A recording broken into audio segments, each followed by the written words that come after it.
Mrparka here to review the new one from Matthew Saliba. Hope I pronounced his name right. He did the movie Amy's in the Attic to short. Amy's in the Attic is actually a really cool throwback to kind of like Giallo thing with like a bondage element, and it looks great. The cinematography and the lighting and everything is probably top notch. This movie's called Eroticide. It's a 37-minute movie, and of course the lighting's always great in his movies. The locations are always really prestige and really nice. And this film only has a cast of three characters, three actors, and two actresses, one male and two female. And they all do a spectacular job in it, I must say. Some of it's in French, because he's a Canadian director, and some's in English, of course.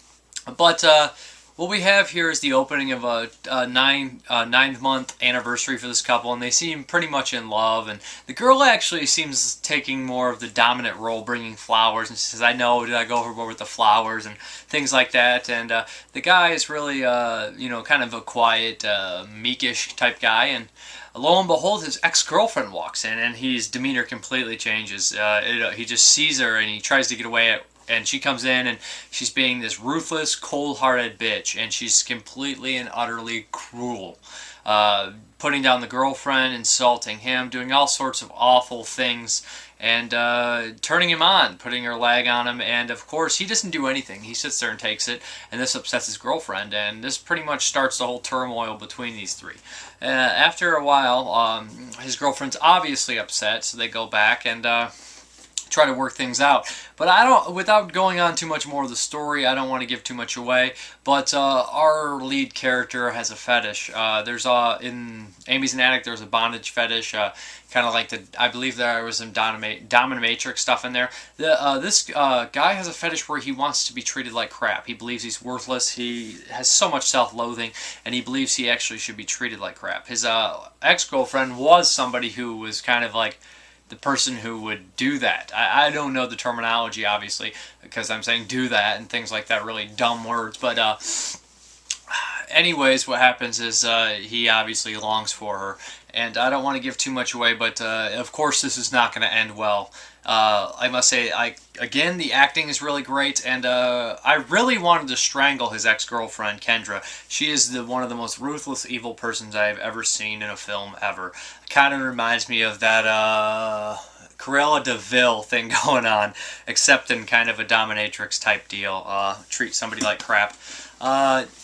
There's a scene that's pretty good where he's actually having sex with his girlfriend, and he actually thinks of some different things involving his ex-girlfriend and what happened earlier today, folding out in a different scenario to actually climax, which is pretty intense. Again, there's not much gore or violence or anything like that in here. Maybe towards the end there's a little bit of blood, but nothing spectacularly amazing, mind-blowing, heads going through the roof, things like that. It's not about that. It's really just about this, I don't want to say love triangle, because there's definitely no love between these people for the most part, except the initial relationship. But there's a twist at the end, and it is just kind of really gut-punching.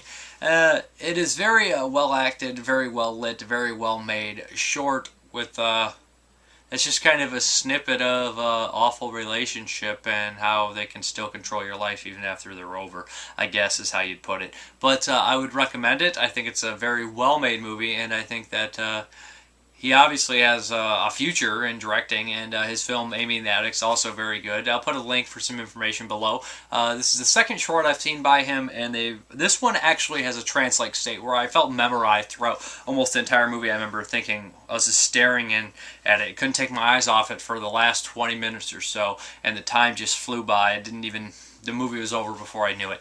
But that is Eroticide. Check it out if you're interested. I would recommend it. It's a nice little quick sucker punch to your stomach and psyche, I guess. But thank you very much for watching. Have a good one. Ça va pas? Ah, ça va, ça va. T'es sûr? Ouais, et on s'en va, ok? On a même pas encore mangé. Ouais, je me sens pas très bien, et puis j'aimerais ça un petit peu. Yann, is that you? C'est qui, Yann?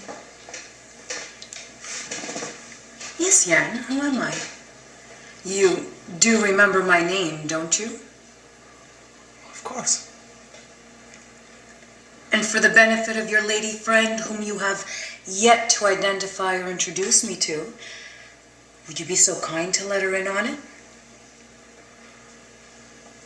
Élise, voici Kendra. Kendra, Élise. Kendra est une connaissance. Is that what I am? Une connaissance? Je pense que t'as raison, on devrait s'en aller. No. You don't have to leave on my account. It's just been ages since Yann and I last saw each other. I'd like to keep it that way.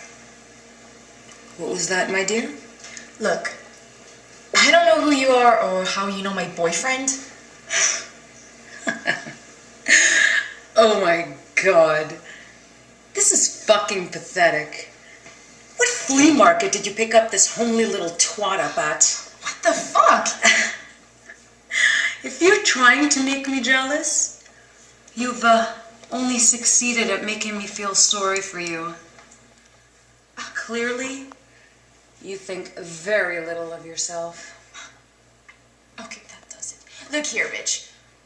You should be so thankful that Jan tolerated being with a cutright like you for so long. 5 years, hun. 5 spectacular years.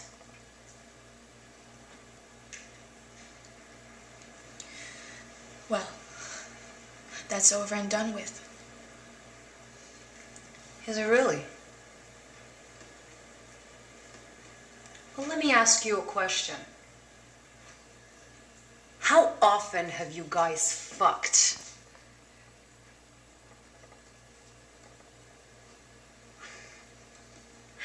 I thought so. Then again, I can't blame you for not wanting to fuck the shriveled up burlap sack.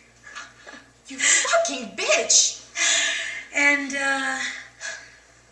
as I seem to recall, you've always needed a little extra incentive to rise to the occasion.